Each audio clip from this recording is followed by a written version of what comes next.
Hello, everyone, and welcome to Tech Leaders Hub. We are so happy to have you here with us today. My guest today is Benjamin Biering, Global Head of Machine Learning at Podimo. Benjamin, how are you doing today? Very good, thanks. And thanks for having me. Yeah, no problem. Really happy to have you here on Tech Leaders Hub today. So we're really looking forward to the conversation we've got scheduled for today about kickstarting AI for startups and building AI teams. I think a lot of people are thinking about AI right now, so I'm really looking forward to hearing more about that from you. First, though, a little bit of housekeeping. Dear watchers and listeners, thank you for joining us. Let us know if you can see us and if you can hear us, if the stream is working correctly, so that we can be sure that everything is getting recorded properly. Because yes, this is getting recorded. Our number one most asked question on these streams. Yes, it is getting recorded. But of course, by joining us live, you get the opportunity to ask Benjamin your own questions about this topic, anything that might interest you, so you can make this stream your own, so you can benefit from that. So, Benjamin, we're going to wait like a minute or two for people to still, join in before we get into the main content here. But I wanted to ask you, who do you hope is tuning in? Who do you think will benefit the most from listening to the conversation we've got for today? Yeah, actually, I'm expecting a fairly wide audience. So anyone who is interested in AI, working in AI, looking to embed AI in their organizations. It can be for AI practitioners and, of course, for AI leaders. So yeah. Right. Awesome. Yeah, definitely. If you're within that realm, then this is the session for you, and you would do well to stay with us, and especially, like I said, if you're live and you want to ask your own questions. So, uh, in a moment, Benjamin, we're going to talk about your background, your role at Podimo, and Podimo in general, the company, and then we'll get to the subject that we've got at hand here, so building AI teams. But before all of that, since podcasts sometimes take a while to get to the main point, I thought we would change this, and our tradition is that we start with some valuable content right from the get-go. So I wanted to ask you the traditional Tech Leaders Hub question. If you've seen any of our previous episodes, you know what's coming up. So Benjamin, what is your number one tip for tech leaders? Yeah, sure. So I have to say that it's a little bit of a tricky one. I wasn't really sure what I was going to say, but based on my experience working with AI, I would say that when you start working with AI, you have to be patient because things take time, and you have to communicate a lot. So be patient, be committed, and communicate. I think these are kind of like the three ingredients you need to be successful with your AI initiatives. That's interesting. So, what do you mean by be patient? What kind of activities are there that might make a leader kind of maybe they're tempted to not be so patient and they should be patient? Tell me more about that.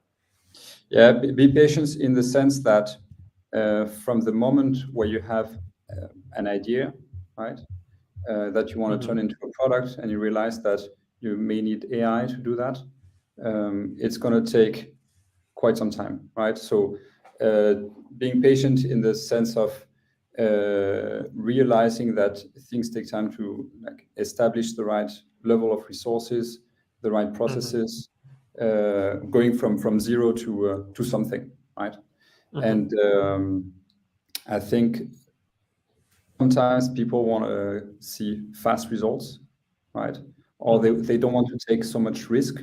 So they hope to be able to demonstrate value very fast, which is, as we're going to dive into that, it's not a bad idea. But if you think on a more strategic level, um, you also need to realize that this is difficult, right? Mm-hmm. At least if you want to really move the needle, if you don't want to keep the status quo. And yeah, it takes a lot of time to build something. So and I think people quite often overlook that fact. Okay, very interesting. So, can you tell me more specifically what kind of time span we're looking at here? From the moment that we decide, okay, maybe we could apply ML to the problem, to actually something like you said, moving the needle, how long could that take? How long does it typically take? For sure. So it's my philosophy that when you work in a product company, you should be able to demonstrate success fairly fast. And by fairly fast, I mean like from 6 months to a year. If you fail to do that, so maybe you have chosen the wrong battles. Like you had just had the wrong ideas. Maybe you started with something that was a little bit too complicated. Yeah, or maybe it's just not the right approach. But I think that you can demonstrate value very fast. But if you want to mature this, to a good level, then it will most likely take a year, two, right? Maybe longer actually. So, like I have worked for both big and small companies, and it was the same issue, right? So because you have organizational challenges, you have the recruitment, you have the processes that you need to develop and embed, and all these things, yeah, it takes a lot of time. I understand. Okay, so one last question about this then. 1 year or 2 years to demonstrate the solution, that sounds, or to really for the solution to mature, that sounds like a lot of time. Is there anything that machine leaders can do in the meantime, when speaking to management or other stakeholders, to demonstrate along the way that we've got something here, it needs more time, but actually it's progressing? Yeah, so I think like a lot of people are doing nowadays, you start with with a proof of concept or an MVP, right? So you develop something fairly fast. It's maybe not maybe the scope is a bit smaller. Maybe it's not that powerful, but you just get your point across, right? And that is really important, because then that will allow you to have the right conversations with the right people. I can actually quote you one fairly famous example. When Google Brain was kickstarted, the rest of the organization was not like didn't know so much about AI, and so they were a bit wondering, okay, where should we start, right?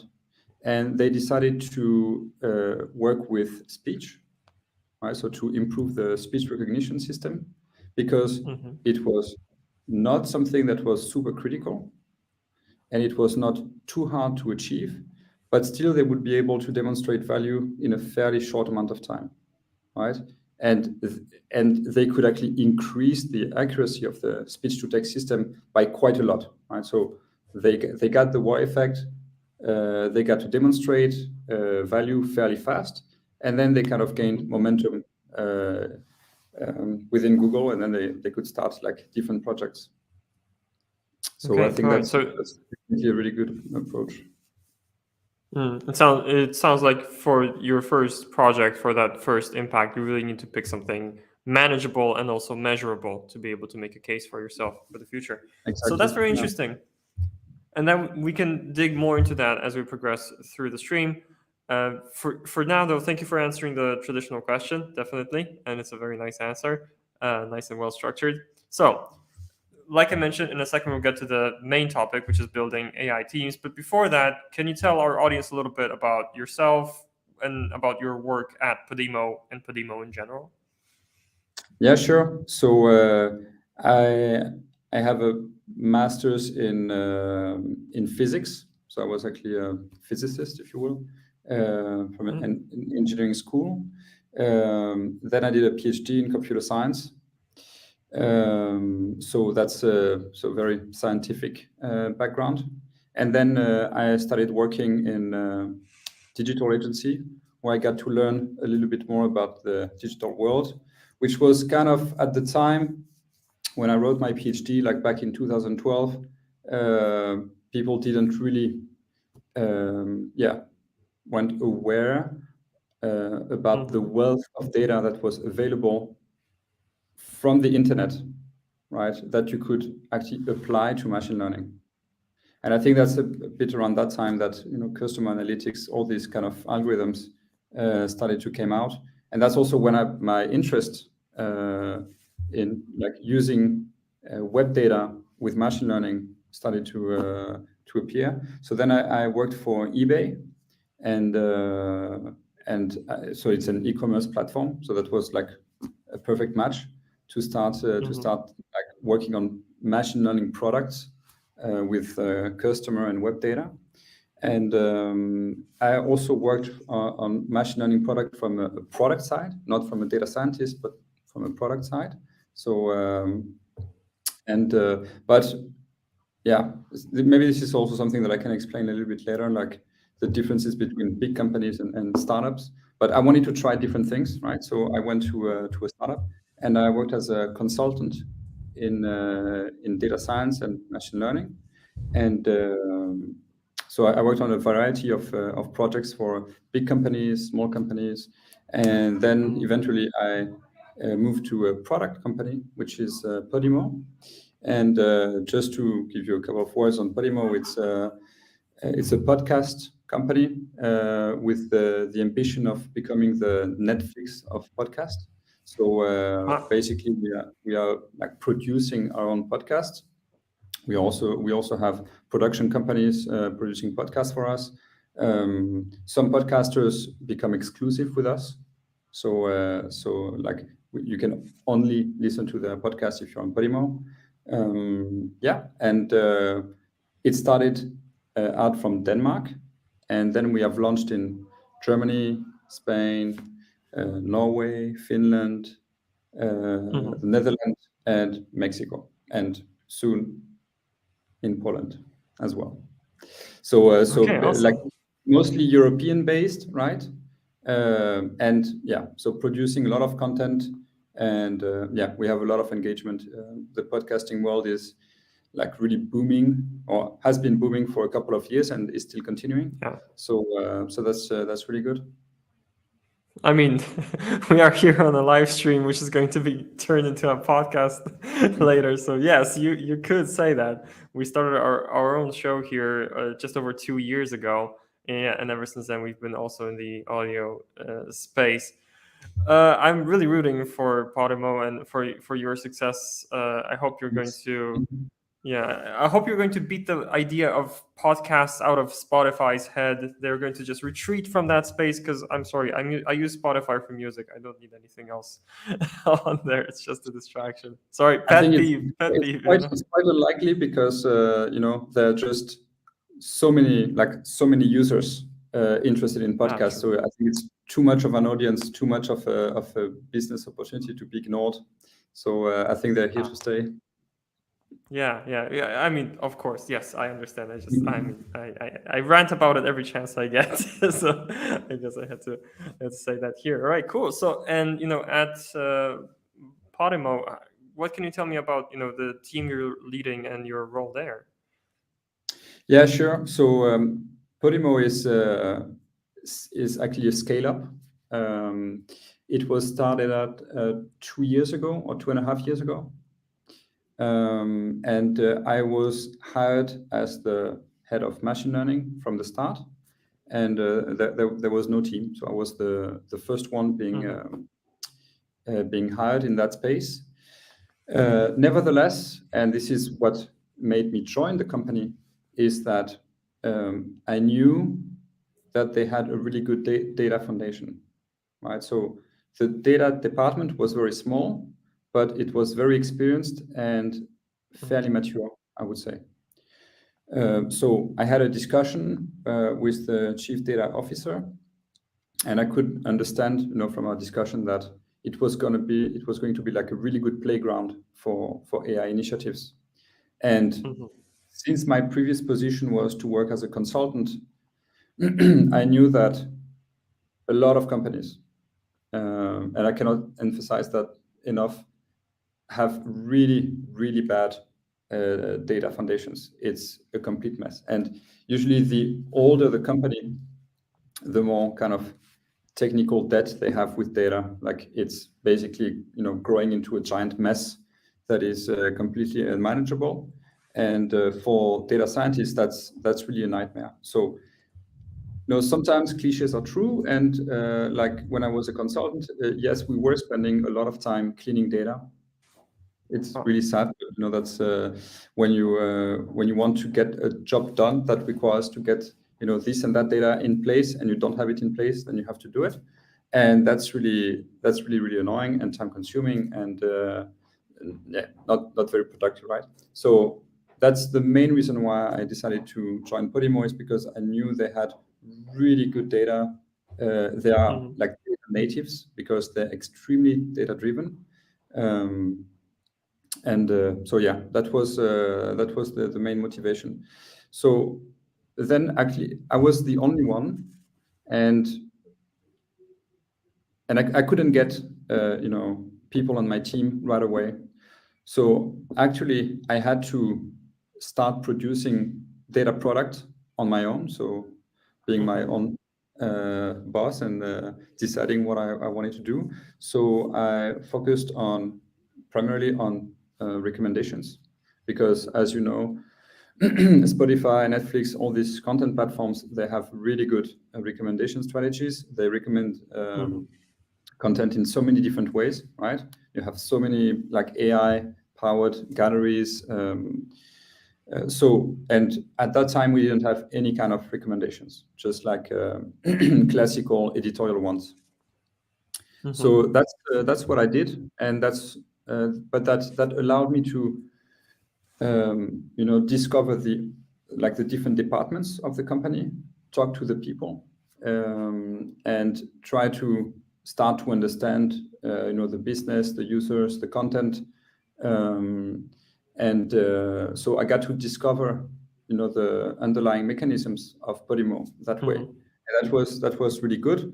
And what I discovered is that it's really difficult for users to find content. So the way they will find podcasts is basically through their friends and family, so word of mouth, social media, stuff like that, but not directly in the app, right? So and we had very little metadata on podcast. So besides title, description, maybe category, but that's basically it, right? So very challenging to make sensible recommendations if you have basically zero data.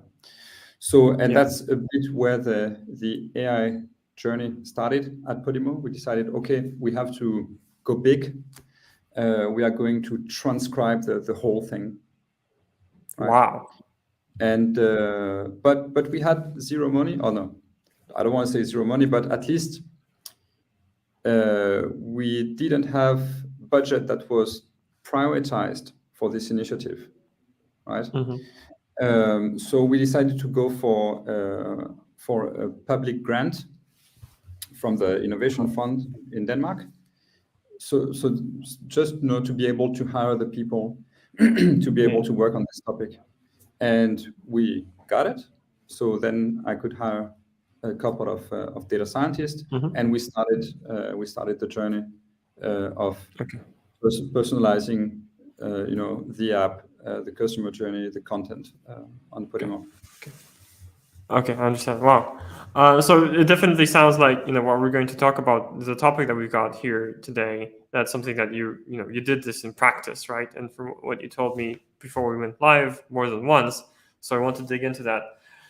I am curious about one thing though, and just a brief detour before we get to the main topic though. You mentioned that so many companies have bad data. Can you tell me kind of your hypothesis as to why companies have bad data? Yeah, so like in every system, you start to design it, with some needs, some requirements in mind. So you kind of like look in that direction, say, okay, we need this and that. But then new requirements come in, new stuff come in, and then say, oh, but we also need that and that and that. And then it kind of builds up, and so things start to get scattered all around. You start to not be able to connect the dots between the different data sources and the different systems.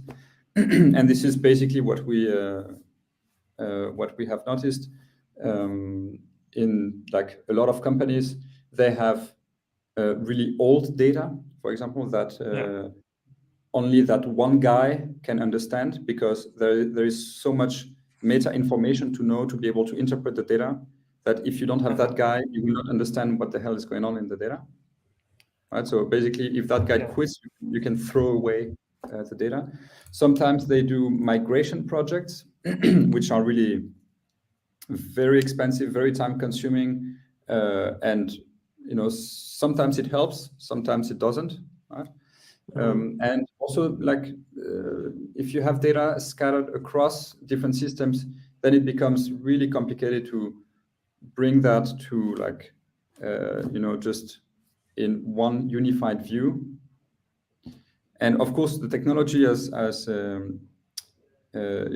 caught up in the past years, but these projects usually never really get prioritized because they take a long time and they're expensive, and they're not really directly generating value for the company. Right? It's like this boring, expensive housekeeping. Definitely. Yeah, I wanted to summarize it exactly the same way. Yeah.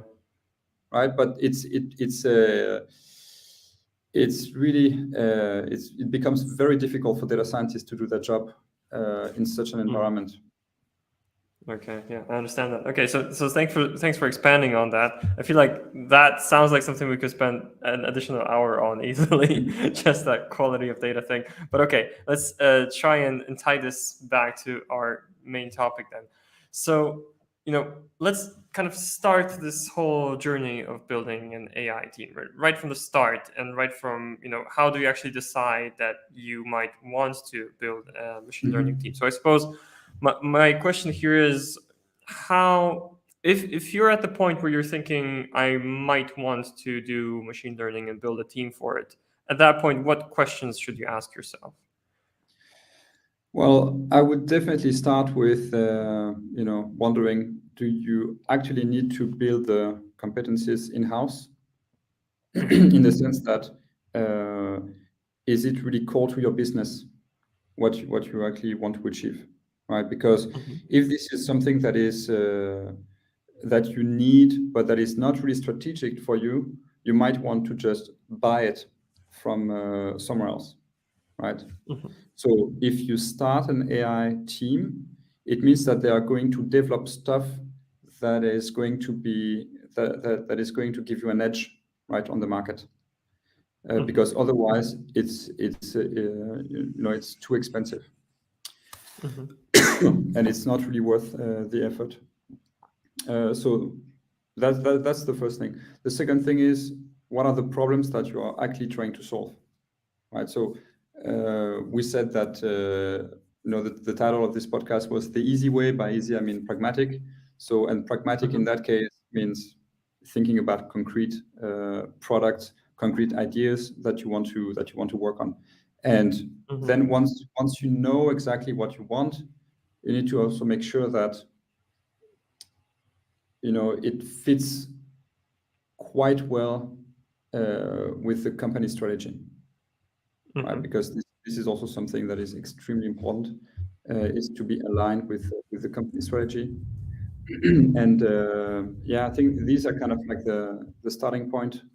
Okay.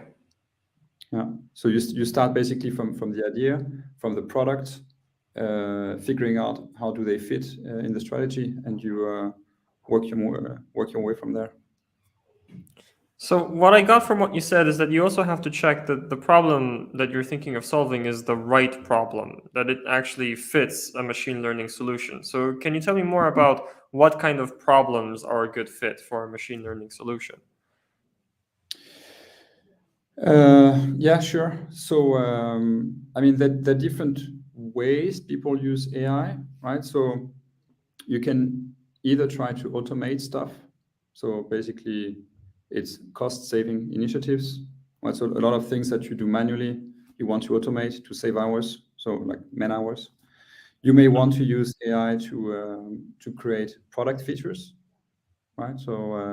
So like grow your revenue, or you can also just, address risk, for example, with AI. So they're like different ways of utilizing AI. Of course, what generates the more wow effect, that's growing revenue, that's developing features which are AI powered. I think cost saving is a little bit less sexy, but it's also very efficient, right? Right. For example, these initiatives are used a lot in the public system because they use really a lot of manual processes. So, and they are very interested in replacing, like streamlining all these activities just with automated systems. Right, like with checking documents, for example, if they need to be checked by somebody manually all the time right now, if you can outsource at least a part of that work to an AI, then that can be a huge cost saving, I can imagine. I mean, there are so many very small activities that you wouldn't even think about that actually cost millions, right? Like Right. classifying emails, forwarding that email to another person, or like listening to like customer calls if someone calls, right? And you want to be able to classify the kind of conversation, if it's a claim, if it's a complaint, blah, blah, right? Yeah. Um, Yeah, and all of I've that. encountered that in practice. This has made its way to Poland as well, where I call some sort of helpline and I can tell it's a robot at the other side. And I'm noticing people like my parents, for example, they make these calls. I don't think they even exactly realize that on the other hand, on the other side, there's a synthesized voice asking some basic questions at the beginning to properly categorize the call. So I think yeah, that can save a lot of effort on somebody's part if it were to be done manually. Exactly. Yeah, exactly. And you also said that one of the first questions you have to ask yourself is this problem, or is machine learning AI, is it the right fit with my company strategy? I wanted to ask you, what do you mean by that? How exactly do you need to check for that? Yeah. So let's say that your company strategy is based like on a vision, right? So what is our company about, and where do we want who do we want to be, where do we want to go, right? And then usually they say, okay, we're gonna define these three strategic axes for realizing that, right? To kind of materialize this vision. And then if you look at these like strategies, you can figure out, okay, can we support these strategies in a meaningful way using AI, right? So, but it can also be based on just technology in general. So it doesn't need to be purely machine learning, but you have to ask yourself, okay, can that can that give us an edge on the market, right? Are we going to be unique, better, faster than our competitors if we use AI for that? Okay, And and I think I understand. So yeah, yeah, please go on. I would say if the answer is yes, then you may want to indeed start an AI team and develop the kind of the know-how in-house, because this is basically creating IP, right? And Right. this has a lot of value. So, but again, it takes a lot of time because you need to kind of cultivate and grow the knowledge about the topic. Like great products are not made overnight, right? So you start with Yeah. with an iPhone, and then you make an iPhone 2 and 3 and 4, and then by Yeah. iPhone 14, it's like an amazing piece of technology. But if you remember the first iPhone, it was like not that amazing. And that's basically the same with AI. You're going to start with fairly simple models, demonstrate that they still bring value, right? That they're good. And then you're going to learn more about your own business, about your own customers. And then you're going to iterate. And in the end, you're going to have models that no one is going to be able to replicate. Yeah. I didn't have one of those first iPhones, but I had an iPod Touch first generation, and it was still for that time, it was leaps and bounds beyond everything. It even had voice activation. Like I could say play Metallica and it did. So that was I was an Apple kind of fanboy back then. Very different now, but never mind. Not interesting for this discussion. Okay, so I was thinking step one, and step one is ask yourself the right questions. And so let's assume step one is done. So you're looking at a problem that's kind of core to the business, it fits the company strategy, and it is the right problem to actually solve with AI. So let's say that's step one is done. What is step two then? Yeah, step two is hiring the team. Mm-hmm. And so, recruitment is kind of an ongoing activity. You will never be done with recruitment, except if the company is going bankrupt. And I would say that recruitment is super important. For me, that's one of the most important activity, right? So if you screw the recruitment, then basically you fail. So that's super important. And again, to go about it the easy way, because when you say data science, machine learning, AI, that's three kind of same thing but a little bit different, and you have a lot of different roles and kind of job titles out there, like a data analyst, data scientist, machine learning engineer, deep learning specialist, or whatever it is. So who should you be hiring first, right?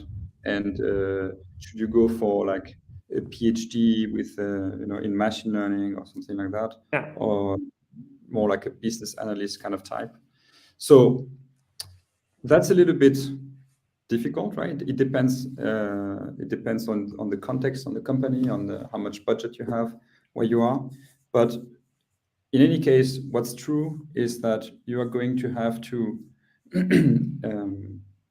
talk to a lot of people in the company, look at the data, interpret the data in the context of the business, because this is the foundation for building any kind of data product, right? So you definitely want someone who is able to do that. Doesn't need to be in the AI team. It doesn't need to be a data scientist. It can be a data analyst or a business analyst, whatever. But it's someone who needs to be able to look at the data in a quantitative way, right? So that's step number one, I would say. And then you also need someone to build the algorithms, right? So, and that can be a data scientist or a machine learning engineer. Anyway, someone who knows about machine learning and who is able to code that. And then you probably need someone to put that into production. And by put that in production, I mean have these algorithms embedded, living and working in your tech stack. And again, that can be a data scientist doing that job. It can be someone from the tech organization. Maybe it can be a data engineer. So the way I like to look at this issue is not so much in terms of titles, but in terms of what are the tasks at hand. So what is the project? Which competences do you need? Basically, what is the job to be done? And then you use these requirements to find the person. So do you think that generally speaking, there's a good starting point here? What I got from what you were saying is that the three important jobs to be done at the beginning is looking at the data and analyzing it, and then actually building the algorithm and then putting it into production. So three different jobs. Does that mean three different people, or is there another way to structure it? No, not necessarily. I mean, there was a time where companies were looking for, mixtures of data scientist and data engineer. And so basically they were looking for people fluent in, science, mathematics, algorithms, machine learning, and also people really good at coding. So like more like computer scientists, right? Software developers. So because that's very powerful. If you have one person that does everything, there is no need for coordination, communication. That's just that one guy. So that's really good, but they were also really hard to find. Now, fortunately, since I started working in AI, we have seen that cloud services have really caught up a lot on the data engineering side. So you don't necessarily need to have so many people. They also don't need to be in the same organization. So like I guess the quick answer to your question is no, it doesn't need to be 3 different people. It can be the same person. It can be spread across the organization. It can be pretty flexible, but at the end of the day, these are the jobs that you are going to have to perform anyway. Okay. So let me ask you like this. If you were starting a team from scratch right now and you were to make that first hire, how would you, for example, write the job description? You're saying it would depend on a lot of factors. You could tell me what it would depend on, but can you give us a vision of kind of, I know you said titles are not so important, right? But is it more likely that you'll be looking for a machine learning engineer, data scientist, something in between, something else entirely?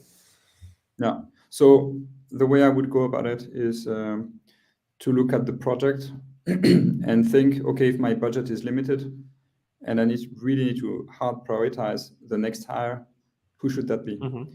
In that case, I would try to see within the organization who I can leverage to start doing some of the jobs, right?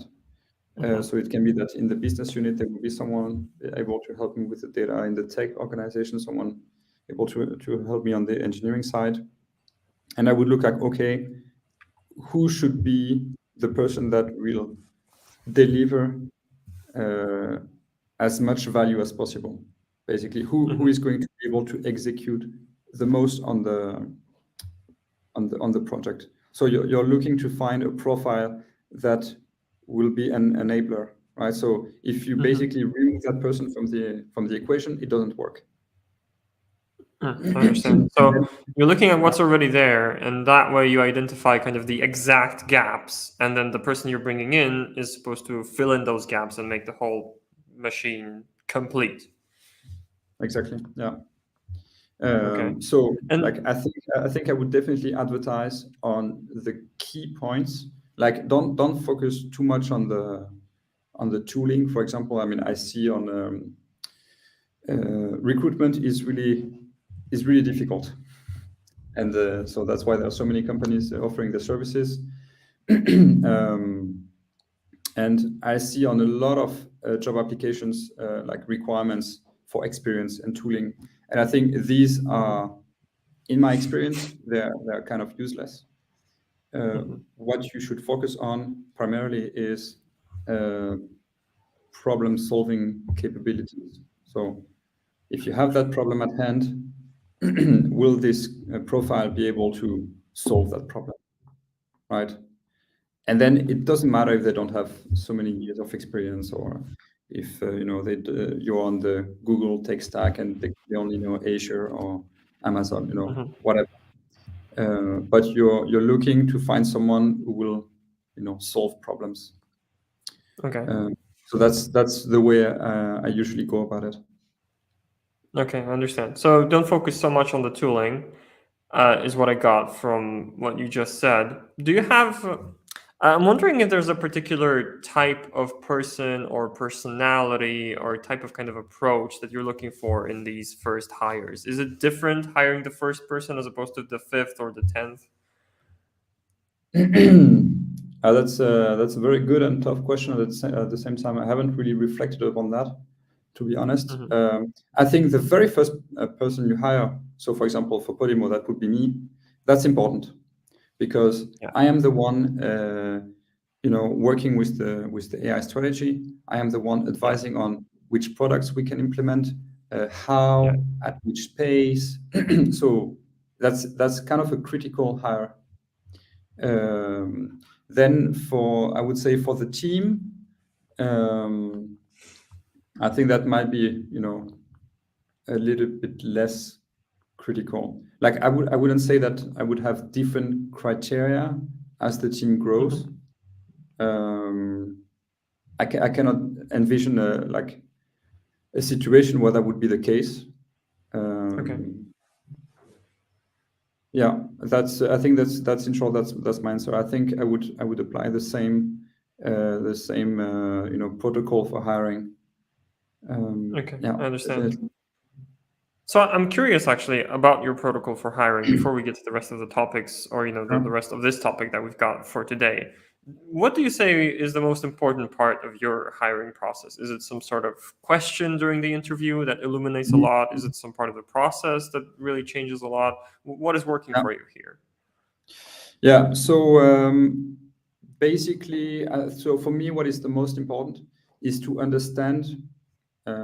So what can they do in practice? So Hmm. I don't focus too much on the CV, to be honest. What can Hmm. they actually do if I put them on the job on D1? Can they execute, right? Yeah, yeah. Um, what is their primary motivation to join the company? Like, Hmm. what's their career? Does this move make sense for them, like in the bigger picture of their career? If the Of candidate course. is able to articulate like a coherent vision of their own career and say, okay, before I've done this and that, and now I want to join your company because this is going to bring me this and that, and it makes sense. Chances are that they will be right candidates for you because they're Hmm. not just taking a job as a data scientist, right? So that there is Yeah, something behind, and it means that they will be more purpose driven, and yeah. they will be just more motivated, right? So more engaged on the job, and they will most likely also produce like better output. So for me, that's really understanding the candidate. And it doesn't like I don't like to have stressful interviews. Like we always Hmm. start with just a cup of coffee because at the end of the day, the hiring process has to be a win-win, right? So it needs to be Right. the right move for the company, but also for the candidate. So I don't want to hire a candidate who will be miserable. It's at the end of the day, it's not going to work out. So it needs to feel right from both sides. Like so that's why I Okay. don't like look too much at the CVs or like the competencies. That being said, when I think I have like a pool of good candidates, I still give them a test or like a something to a problem to solve, Hmm. and so that's that's time consuming and so on and so forth. So I try to keep it very light. So I say, okay, you have Hmm. let's say 2 or 3 hours from start to finish, right? So from thinking about the problem until you have made like a small PowerPoint presentation, right? So Okay. it needs to be very time bound. They can do it at home, no Hmm. problem. And then they present. And usually the problem I give is very simple. And they don't even need to do everything. They don't even need to have the right answers because, to be honest, Uh-huh. I don't care. Because what I want to see is what is their methodology, like how do they think, how do they go about the problem. That's because for me that's again we go back to the problem solving capabilities, Yeah, yeah. right? Because this mimics the process that you're going to find yourself in, on your daily job with that person, right? So Okay. if there are some red flags, like they don't know the answer but they try still to answer something, or like for me that's I can see that this is not going to work out on a daily basis, right? But if a person says, hey, look, I have answered half of the questions and here was my train of thoughts, but then I didn't have time to finish, and I think it was like really good and well thought out and so on, then that's good enough Uh-huh. for me, right? Okay. um, So it sounds like the most important part is to give them a problem to solve and then have them talk you through how they thought about solving the problem step by step, and that helps you discover whether they're a good fit. yeah. Because and this is not like general recommendations for everyone, but I like to hire people who are uh, kind of product people without knowing it. So Hmm. individuals who like to build stuff, right? Right. Because usually they are quite driven. They like to solve problems. They like to go the extra mile to make something work. Uh-huh. They find it really fun, and I personally work really well with this kind of people. And usually we manage to achieve really good things and fairly fast with that type of mindset. So, Hmm. so these are the types of profile I go for in product. Okay. I understand. All right. So, I mean, on this show and in many other places, it is evident that hiring is one of the main challenges for leaders. Bringing the right Mhm. people on board, it changes everything. It's the difference between success and failure in many instances. However, I get a feeling within this subject, it's not the only thing to talk about. So, even though we could easily, I think, spend the rest of the session on this, I wanted to ask you if asking yourself the right questions was step one, and then this hiring Mhm. problem was step number two in our process for building a team. What would you say is the next step after that? You've got the first person, two people, or however it's structured. What is the next step after that to make sure that that team succeeds? Sure. So again, being very pragmatic, I think the first step is to focus on the data. Mm-hmm. So you need to have a good idea of what the data is about in your company, how it's structured, where it lives, have a feeling whether you will be able to use that in production. So that's really really important. Then look at the data with regards to the problems that you're trying to solve. Like if you have already made for yourself some sort of AI strategy, you have kind of a mandate, you want to execute some projects. For these projects, you need some data. So Mm-hmm. you need to kind of like see if the whole thing fits, right? And then you go on like you do some pilot projects, or you Mm-hmm. start thinking POC, just to start delivering, not just demonstrating, but really in practice delivering value to the business and to gain momentum. So I would say that's absolutely first one.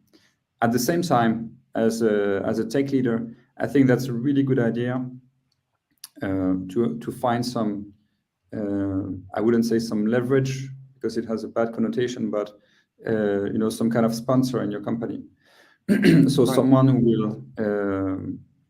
will kind of make the link with the executives in your company if you're not directly in discussion Mm-hmm. with the executives, just so that I think it's really important to have some reality checks at some point during Yeah. during the process. It's really important to have people who understand your vision and support you, Uh-huh. and also can Okay. enrich that vision, right? Um, so for me, so these are really kind of like yeah, the foundations. And then, of course, I said if you have an AI strategy, maybe you don't already have an AI strategy, you need to develop one. Um, I think that's important to do it fairly early in the process and not wait, 2 or 3 years, because Mm-hmm. there is a big risk for your little AI corner to exactly be cornered, right? And be categorized as like, oh yeah, they're like, these people, they just do this and that, but we don't really know what they're doing. You will be associated with a certain type, Mm-hmm. and that will just like impair your like the way you will be able to deliver products. Okay, I understand. So, wow, there's a lot to follow up on here. I wanted to focus a little bit on the sponsors that you mentioned. It's evident to me that you need to. I like how you put it. On the one hand, you want people who support you. On the other, you want people who will give you a reality check. So you need not just allies, but people who are also going to challenge what you're building and give you feedback. Mhm. I think that's extremely important. So I mean, your department is the AI machine learning department. Where do you think it's the most likely that you'll find these allies and the people who will give you a reality check? Where should you look? Now, so obviously it depends on the type of organization you're in, the kind of company, for sure. Um, Obvious places are where you yourself deliver some value, right? So Hmm. if the AI team is somehow developing product features, then you can try to find someone in product. If your AI product is more about delivering, out of the box financial or business value, right? So then it might be someone in Hmm. business. It can also be someone in Right. the tech organization, right? But so that's because these are the people you're going to have like kind of like a natural communication or a dialogue with. Hmm. So that's the places where I would definitely, yeah, start. Okay, interesting. And can you tell me any kind of practical tips for building these relationships? I mean, I know we're getting into the kind of the soft people stuff, right? But how do you keep those people close when, like you mentioned, it can feel like a very separate department. So is it like weekly calls? Be sure to to grab a coffee with them sometimes, or what's the secret here?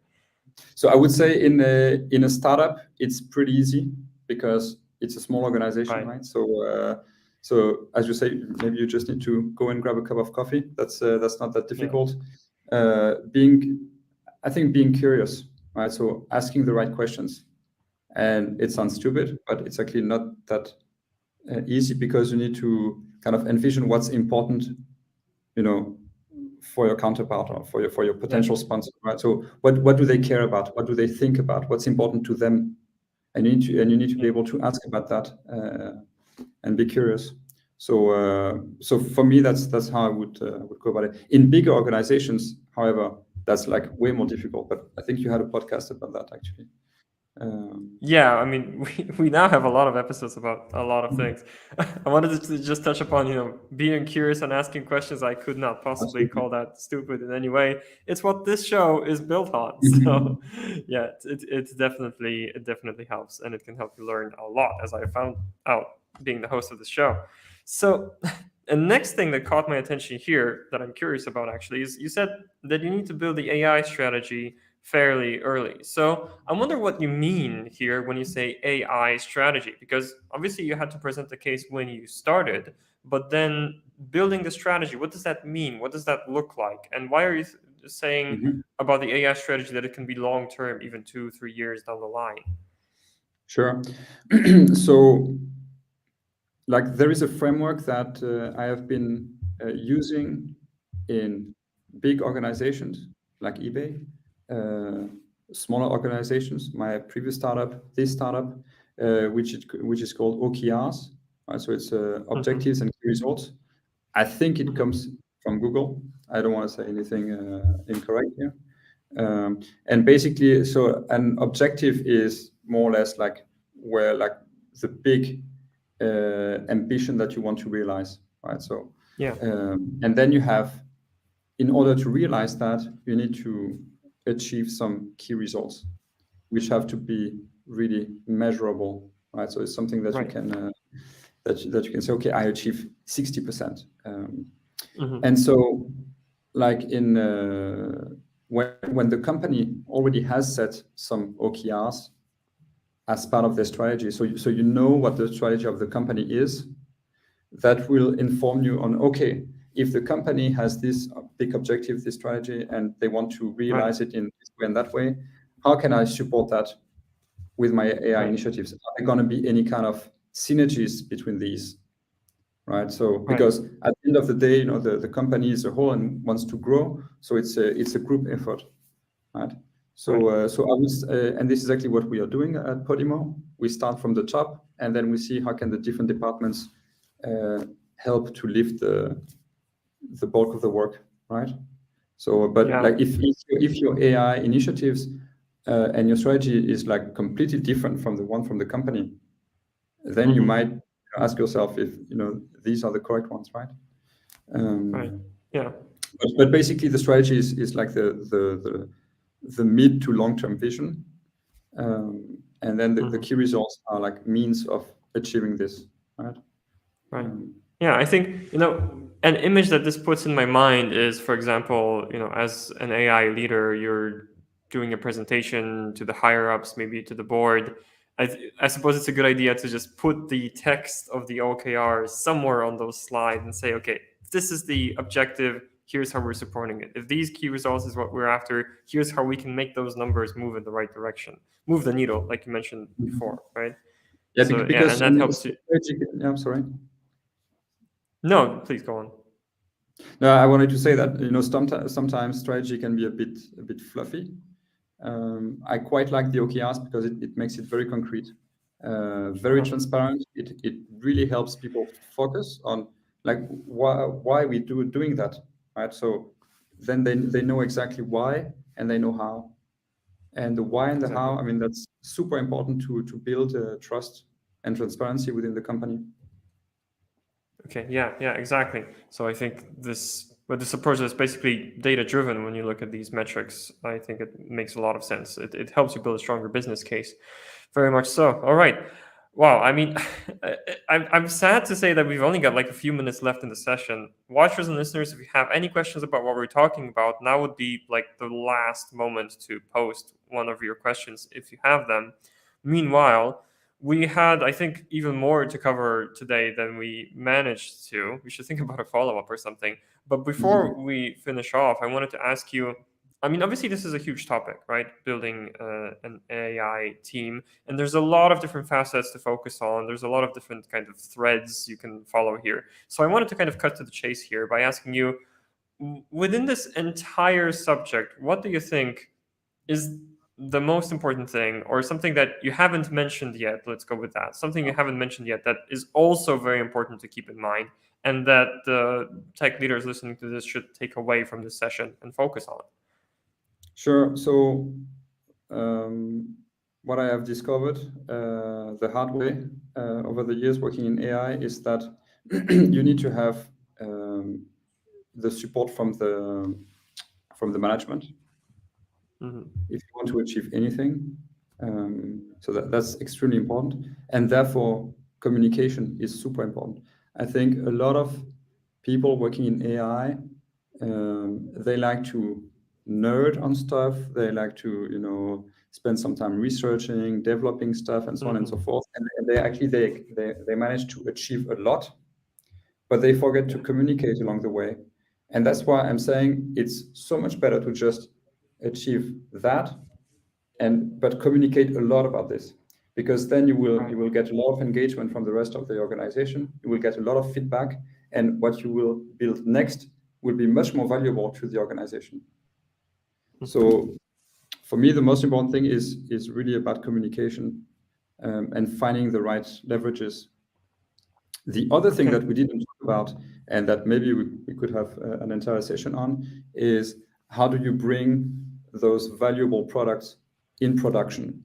Because a lot of products that get developed, they just they get developed and then they die and they never see the light of day as actual data products. And so the productionization of these algorithms is super important. Right. Okay. Yeah. That. I mean, it's like you said. We would probably need a whole follow-up session for that. But thank you for sharing this, and I feel like that is something very important for tech leaders to take away from this. And again, it's something that's been said on the show, a lot before. Build those relationships, communicate, attach what you're doing, what your team is doing, to the overall strategy of the company.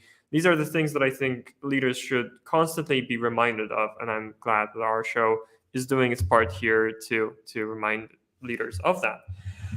All right. Well, with that said, we're basically at the end of our session here, Benjamin. I wanted to thank you so much for sharing what you shared here today. It's obvious that you have a lot of hands-on experience with this, and yeah, I'm actually thinking a follow-up session might be nice, but we'll have to talk about that after we go off the air, if that would be interesting. Meanwhile, I wanted to ask you, Benjamin, is there any announcements that you've got for the audience? You've been so gracious as to be a guest on our show. What should the watchers and listeners do to kind of pay you back? What should they do? Well, maybe they should have a look at the Podimo app. It's a great app for podcasts, and we are launching in so many markets. We are making the personalization and the discovery process better every day. So and we are launching a lot of stuff by the end of the year. So that's my announcement. All right, awesome. Okay, yeah. So make sure to follow Benjamin and Podimo on LinkedIn and anywhere else. I'm personally looking forward to checking your product out when it launches in Poland. I consume a lot of podcasts, so I will be very curious to check out that recommendation engine, because I think I haven't seen one that would be very, very good yet. I've checked out the one on Spotify, the one on Google. I'm looking to see something that would really kind of wow me, so I'll be sure to check that out. Oh, we've got one last comment here coming in right at the last possible moment. Morton saying MLOps and productionization of ML, hard word that one, could be a great topic to hear more about. Okay, +1 for a follow-up session. I like that. Thank you for contributing, Morton. All right. And if any of you are hearing about STX Next for the first time through this podcast, hi. STX Next is the company that is bringing you Tech Leaders Hub. We are Europe's largest software development company focusing on Python. If you're struggling that your product is not being built fast enough or well enough, or you need specific expertise, including in machine learning, but also in DevOps, design, front end, back end, we do it all. Check out stxnext.com to find out about our services. For more Tech Leaders Hub, go to techleadershub.com and you will be able to subscribe to our newsletter that way, get informed via email, and make sure to follow STX Next on LinkedIn. This is where we are the most. You are probably watching this on the STX Next LinkedIn right now. So make sure to leave us a follow. You'll be informed about all the other sessions that we have coming up. And last, but certainly not least, I wanted to tell you about the CTO survey very briefly. If you're a CTO watching this, go to thectosurvey.com and you can support our project called the Global CTO Survey. We're running it for the third year already. Last year, we had responses from over 500 CTOs. This year, we're trying to break 1,000. And when you fill out the survey, you'll be able to benchmark yourselves against other tech leaders. How are they hiring? How are they managing? What tech stack choices are they making? What are they doing about AI, ML, and the trends in the future like blockchain, Web3, etc.? You can find out all about that when you fill out the CTO survey, and you get the report within the very first wave. Before the general public, you'll get the results of our survey. So thectosurvey.com, go and visit, fill it out. We're trying to get to 1,000 responses. Thank you so much. Tobias is saying at the end here, thanks for the great talk. Thank you, Tobias. It was great in my very, very biased opinion. Benjamin, I want to thank you so much for being a guest on Tech Leaders Hub today. Thanks, Jacob. Yeah, thank you so much. Anything more to share before we go offline? Have a great evening.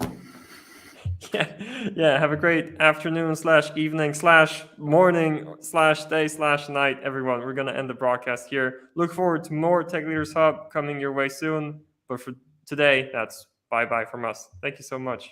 All right.